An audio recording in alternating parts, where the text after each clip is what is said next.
Un train, une bombe et des humains pas franchement taillés pour l'héroïsme, boulettes, train, explosion foncent tout droit dans une tragédie sous tension.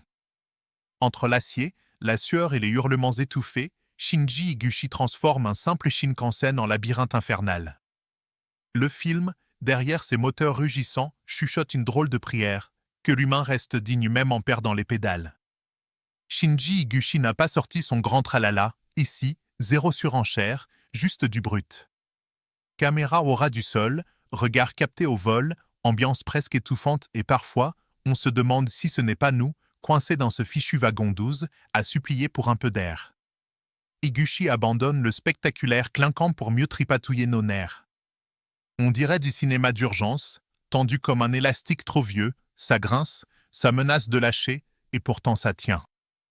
Tsuyoshi Kusanagi, l'ingénieur Sakamoto, pas franchement Bruce Willis, mais 1000 fois plus crédible, impose une gravité douce, presque mélancolique.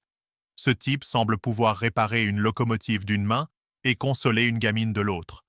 Haruka Ayase pilote ce train comme si sa vie en dépendait. Ah bah tiens, c'est le cas. Chaque micro-expression sur son visage mérite un Oscar de l'endurance nerveuse. Bon, soyons francs. Il y a 2-3 tunnels où le film rame un peu, quand même. On attend, on souffle et on regarde l'horloge. Exactement ce qu'on voulait éviter dans un thriller ferroviaire. Et puis certains effets spéciaux, on a connu mieux. Reste que Bullet Train Explosion évite le plus gros déraillement, celui du ridicule. Pas d'explosion hollywoodienne outrancière, pas de super-héros au brushing impeccable. Juste des gens normaux, désespérément faillibles, en lutte contre des aiguilles qui tournent plus vite que leurs pensées. Un film en forme de supplication mécanique. Un drame qui hurle tout bas.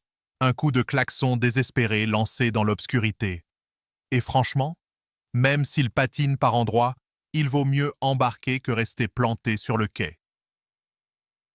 Si cet avis vous a plu, vous a décidé même, mettre un pouce, commenter et abonnez-vous à cette chaîne Cinéma sans phare qui présente, en une courte vidéo concise, mais sans concession, sans palabres interminables de youtubeurs et sans spoiler, mes critiques, mes avis que je rédige et publie régulièrement sur Allociné et Sens Critique.